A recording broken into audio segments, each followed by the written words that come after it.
Job மார்க்கெட்டை analyse பண்ணுங்கள். இப்போ ஃபார் எக்ஸாம்பிள் நீங்கள் வந்து ஒரு ஆட்டோமொபைல் டிசைன் இன்ஜினியராக வர போகிறீங்க, இல்லை வந்து ஒரு சப்ளை செயின் மேனேஜ்மெண்ட்டில் ஒரு அனலிஸ்ட்டாக வந்து ஒர்க் பண்ண போகிறீங்க. சப்ளை செயின் மேனேஜ்மெண்ட் படிக்கணும் அப்படின்னா ஃபஸ்ட்டு நீங்கள் யோசிக்க வேண்டியது பேச்சுலர்ஸ் என்ன பண்ணியிருக்கீங்க.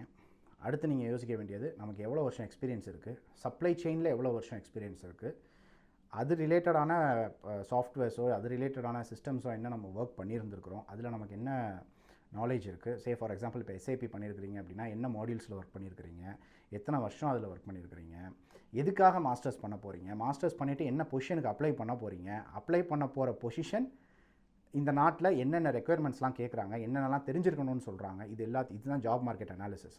இந்த அனாலிசிஸ்லாம் நீங்கள் பண்ணதுக்கப்புறமேலாம் உங்களுக்கே ஒரு ஐடியா வரும். நம்ம போய் இப்போ இந்த மாஸ்டர்ஸ் படித்தோம்னா நமக்கு வேலை கிடைக்கும், இல்லை வேலை கிடைக்காது அப்படின்றது. அந்த ஐடியா வந்ததுக்கு அப்புறமேல டிசைட் பண்ணுங்கள்.